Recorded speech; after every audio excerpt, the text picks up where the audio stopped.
बोलती है कि पिज्जा और बर्गर हम बनाते हैं सुअर के मांस से, और उनकी जो बनती है ना मैगी और चाउमीन, वो बनाते हैं गाय की चर्बी के निकाले हुए रस से। अब एक तरफ आप बोलो गौ माता की जय, और दूसरी तरफ खाओ पिज्जा बर्गर या हॉट डॉग, या दूसरी तरफ खाओ चाउमीन, तो गौ माता कैसे जय होने वाली है? तो अगर गौ माता की जय करनी है तो ये pizza burger hot dog cold dog अंग्रेजी के भोजन बंद कर दीजिए। तो आप बोलेंगे जी क्या खाएं, हिंदुस्तानी भोजन खाइए, कोई कमी तो है नहीं अपने पास। आप कहेंगे जी हिंदुस्तानी भोजन में फास्ट फूड, हिंदुस्तान में सिवई से बड़ा फास्ट फूड क्या हो सकता है? तुरंत तैयार होती है, कम से कम मैगी से तो अच्छी है। दूध में सिवई बना के खिलाइए, खुद खाइए, बच्चों को खिलाइए। पराठा है, पूड़ी है, सब्जी है, रायता है, अचार है, सब्जियां, पता नहीं क्या क्या है हमारे यहां। अगर बहुत ज्यादा आपको चाहिए कुछ ऐसी चीज तो दक्षिण भारत के व्यंजन ले लीजिए। इडली है, सांभर है, रसम है, उत्तपम है, जो 10-15 मिनट में तैयार होते हैं। भारतीय भोजन मत छोड़िए। अगर आपने भारतीय भोजन छोड़ा तो क्या होगा?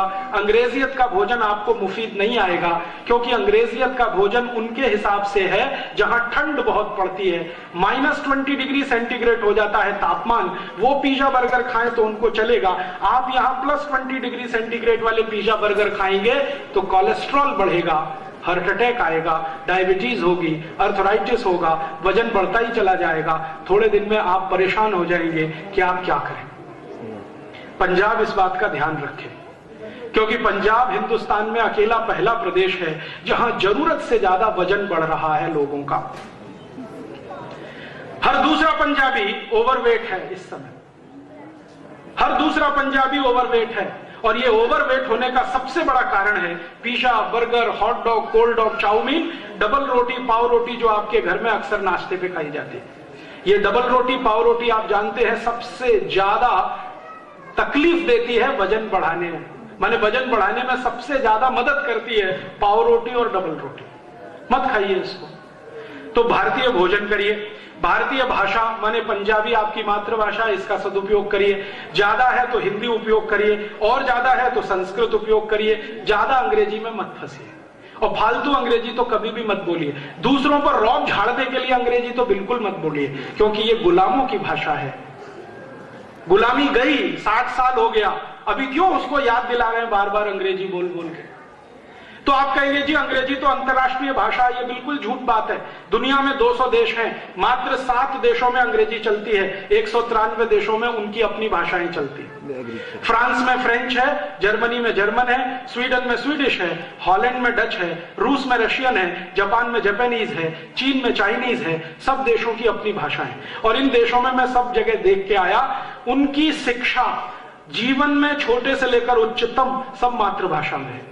आपको मालूम है रूस के सभी मेडिकल कॉलेज रशियन में काम करते हैं। रूस के इंजीनियरिंग कॉलेज में रशियन पढ़ाया जाता है, फ्रांस के इंजीनियरिंग कॉलेजेस में फ्रेंच में पढ़ाया जाता है, फ्रांस के मेडिकल कॉलेज में फ्रेंच में पढ़ाया जाता है। वहां के जो मैनेजमेंट के इंस्टीट्यूशन है वो भी फ्रेंच में पढ़ाते हैं। फ्रांस मुश्किल से 5 करोड़ लोगों का देश है, लेकिन कभी भी अपनी भाषा नहीं छोड़ता। हम 110 करोड़ वाले अपनी भाषा क्यों छोड़ बैठे? खुमारी लाइए मन में भाषा के प्रति। भाषा मत छोड़िए अपनी, भाषा मत छोड़िए, भोजन मत छोड़िए अपना, भजन मत छोड़िए अपना। भारतीय भजन, ये रैप म्यूजिक पॉप म्यूजिक कहां फंस गए इसमें? रैप डांस पॉप डांस मुझे तो समझ में नहीं आता उसमें डांस है कि एक्सरसाइज है। कभी टांग इधर उठा दिया, कभी इधर उठा दिया, कभी हाथ ऐसे कर दिया, कौन सा डांस उसमें हो रहा है? आपके पास कोई कमी है भारतीय नृत्यों की? भरतनाट्यम है, कथकली है, कुचिपुड़ी है, ओडिसी है, कथक है, कुछ कमी तो नहीं है। इतने अच्छे डांस है। और भारतीय डांस की विशेषताएं जरा समझ लीजिए तो आपको पता चलेगा कि ये कितने वैज्ञानिक तरीके से विकसित किए हुए हैं। भारतीय डांस में सबसे महत्वपूर्ण है पद संचालन, पांव का मूवमेंट, जो दुनिया के किसी भी दूसरे डांस में नहीं है। और पद संचालन इसलिए महत्वपूर्ण है कि पद के संचालन से बॉडी का बैलेंस बनता है। भरतनाट्यम, कुचिपुड़ी, कथकली और थोड़ा कथक में आए, इनकी भाव भंगिमाओं को देखें तो अगर महिलाएं इस डांस को कर रही हैं तो जीवन पर्यंत निरोगी रहने की आश्वस्ति है, गारंटी है। कैसे? भरतनाट्यम की मुद्रा देख लीजिए, पांव को जिस तरह से रखा जाता है, जिस तरह से हमारे देश की माताएं बहनें भरतनाट्यम में अपने पांव को संचालित करती हैं, एक डॉक्टर होने के नाते मैं आपको कहता हूं, वो सभी माताओं के गर्भाशय को सबसे ज्यादा फ्लेक्सिबल बनाता है पद संचालन। और मां का गर्भ स्थान सबसे महत्वपूर्ण है, क्योंकि उसी में से जीवन आगे बढ़ता है। वो जितना फ्लेक्सिबल होगा, मां की आने वाली संतान उतनी अच्छी होगी। तो सारे डांस का पद संचालन गर्भाशय के मूवमेंट से है। बहुत रिसर्च है इस पर भारत में।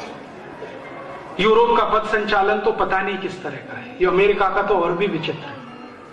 तो अपने डांस मत छोड़िए, अपने भजन मत छोड़िए, अपनी भूषा मत छोड़िए, अपनी भाषा मत छोड़िए, अपना भोजन मत छोड़िए, अपनी औषधि भी मत छोड़िए।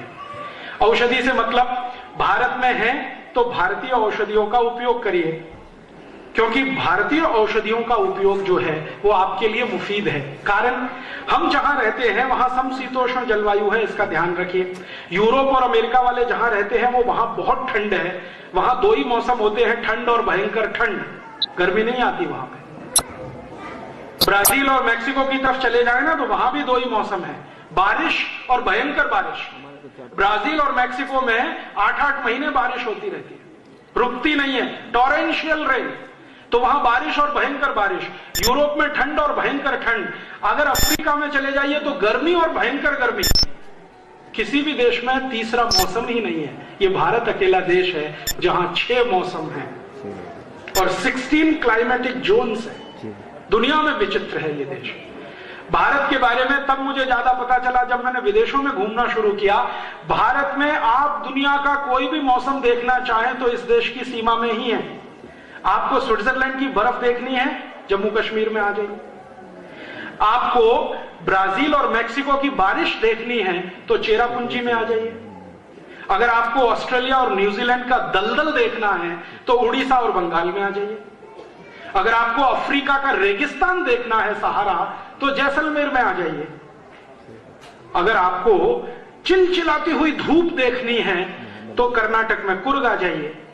आपको दुनिया के सबसे अच्छे सुनहरे जंगल देखने हैं तो डेक्कन के ट्रैप पर आ जाइए। सब कुछ इस देश में है। मुझे यह समझ में आया, दुनिया के 16 क्लाइमेटिक जोन्स इस देश में हैं, बाकी सभी देशों में 2 या 3 ही क्लाइमेटिक जोन्स हैं। इसलिए शायद भगवान को भी भारत में जन्म लेने की इच्छा रहती है।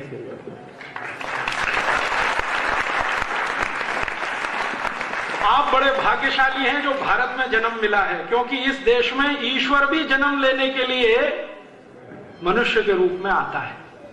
दुनिया के किसी दूसरे देश में नहीं है। मौसम बहुत ही अद्भुत है। जिस देश का मौसम विशिष्ट है उस देश के मौसम में होने वाली गतिविधियां भी विशिष्ट हैं। जैसे हम समशीतोष्ण हैं, समशीतोष्ण जलवायु में वायरल और बैक्टीरियल इन्फेक्शन ज्यादा नहीं हो सकता। जहां ठंड बहुत है वहां वायरल और बैक्टीरियल इन्फेक्शन मैक्सिमम होगा। यहां ठंड इतनी नहीं है तो वायरल और बैक्टीरियल इन्फेक्शन सबसे कम होगा। और हमारे यहां तो सूर्य का प्रकाश हर समय उपलब्ध है। 24 घंटे में 12 घंटे सूर्य निकलता है इस देश में। तो वायरस और बैक्टीरिया को मारने का तो सारा काम ये सूर्य करता रहता है। तो आप क्यों ये एंटी वायरल इंजेक्शन लगवाते रहते, एंटी बैक्टीरियल इंजेक्शन ठुकवाते रहते? कभी हेपेटाइटिस बी के नाम पर, कभी हेपेटाइटिस सी के नाम पर, कभी पोलियो के नाम पर, कभी किसी के नाम पर। हमारे पास तो सूर्य ही सबसे बड़ा रक्षक है। हमको तो कोई एंटी बैक्टीरियल और एंटी वायरल वैक्सीन की जरूरत ही नहीं है। भगवान ने ही हमारी सुरक्षा व्यवस्था करके भेजी है। हम अंग्रेजों की नकल कर करके ठुकवा रहे हैं, कभी ये वैक्सीन, कभी वो वैक्सीन, कभी, और उसी में से दुष्परिणाम आ रहे हैं। और वो दुष्परिणाम है कि आपको जिंदगी में जो रोग कभी होने नहीं चाहिए वो 20-20, 25 साल की उम्र में शुरू हो रहे हैं। अभी 25 साल के लड़के लड़कियों को मैं देखता हूं, कार्डियक अरेस्ट हो रहा है, हार्ट अटैक हो रहा है, अर्थराइटिस हो रहा है, घुटनों का दर्द हो गया, कमर का दर्द हो गया।